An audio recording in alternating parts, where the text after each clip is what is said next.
ஒரு தடவை கொடுத்து பாரு, நல்லானே விரட்டி வெட்டி அடி, கல்லெடுத்து கூட ஏறி சிலுவையில் கூட அற, ஒரு தடவை கூடு. அன்னபூரணி சூப்பர் 6 திட்டம்.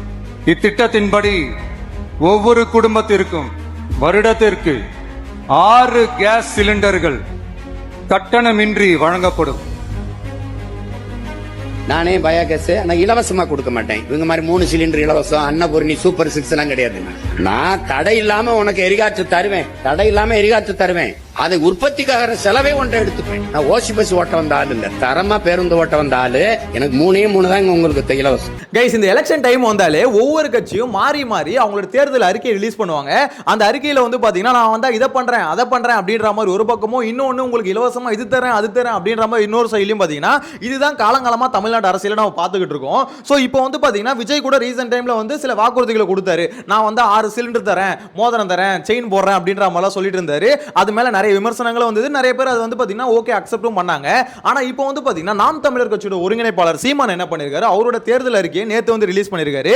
அந்த அறிக்கையில இவரும் இலவசங்களை அனௌன்ஸ் பண்ணிருக்காரு. பட் என்ன மாதிரியான இலவசங்கள் அது அப்படின்றத பார்க்க போறோம். அது கூடவே அவரோட தேர்தல் அறிக்கையில சில விஷயங்கள் வந்து பாத்தீங்கன்னா பார்க்கும்போது டே இதெல்லாம் சாத்தியமாடா அப்படின்ற மாதிரி சில விஷயம் தோணும். சில விஷயங்களை பார்க்கும்போது சே இதெல்லாம் சாத்தியமாச்சுன்னா பயங்கரமா இருக்கும்ல, இதெல்லாம் நடைமுறைக்கு வந்தா சூப்பரா இருக்கும்ல அப்படின்ற மாதிரி சில விஷயங்கள் தோணுது. சீரியஸ்லி நேத்து அவர் தேர்தல் அறிக்கை ரிலீஸ் பண்ணதுல இருந்து எல்லா நியூஸ் சேனல்லையும் சோஷியல் மீடியாலையும் பயங்கர வைரலா போயிட்டு இருக்கு. ஏன்னா அந்த மாதிரி ஒவ்வொரு விஷயமும் அனௌன்ஸ் பண்ணிருக்காங்க. சோ டீடைலா பார்க்கலாம்.